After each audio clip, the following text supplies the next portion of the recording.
Hello, Baker Investment students. Hard to believe, but we're already going into week 4. So I hope everyone has a great and happy Thanksgiving break. Hopefully you get off work. I'm hoping Thursday at least, and maybe some of you Friday. So I get off Wednesday, Thursday, and Friday, so I'm looking forward to that. But for this week, in week 4, you're going to be looking at chapters 7 and 8. Mostly deals with analyzing common stocks and a little bit more detail, some different methods of stock valuation. Continue with your tracking the forum discussion. I love reading your posts, responding to those, seeing the good interaction going on among your peers and your cohort. And then again, make sure to get the week 3 homework submitted and just make sure to wrap up everything from week 3. So usually you can get everything graded by Tuesday.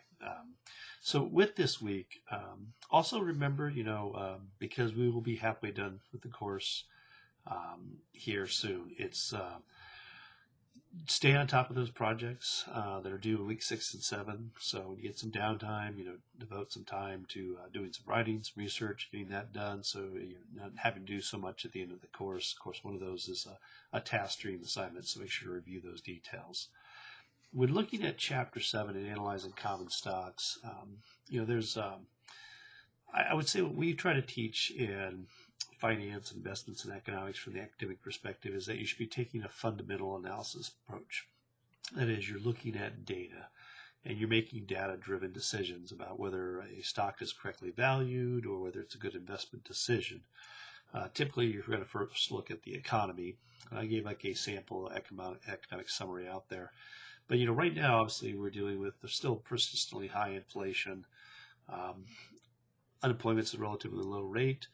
GDP is growing at a kind of a meager rate, and we may be seeing it slow down in 2023, depending on what the Fed decides to do.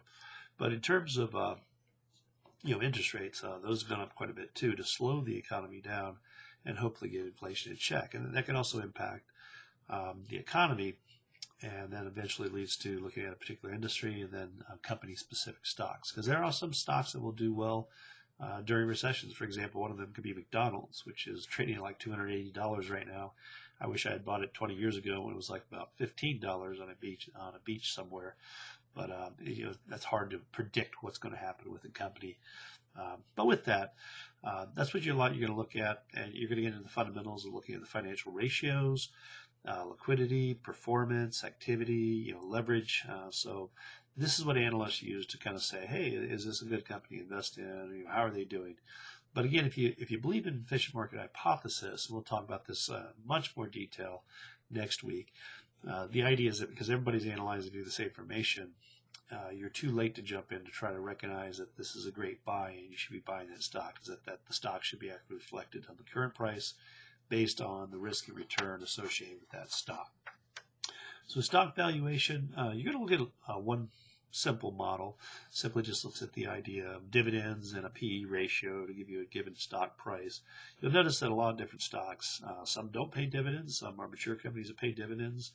One of the stocks I have in my portfolio, Evergy, it's a Kansas City company, is scheduled to pay a dividend in December. So I'll have to make sure I add that in to whatever shares I have to put it back in cash or buy additional shares of Evergy, but I'll just put it back in cash for the sake of the assignments we're trying to do in this class.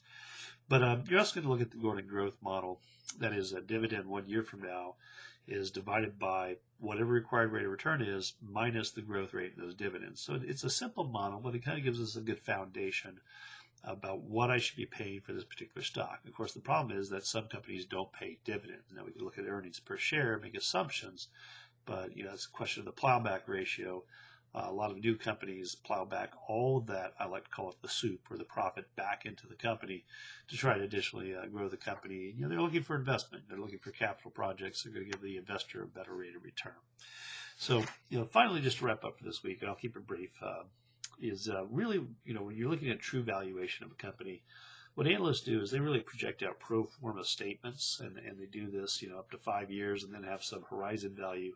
But again, we're discounting that back based upon some required rate of return. If you all have taken an economics course, there's always the discussion about there's explicit cost and implicit cost.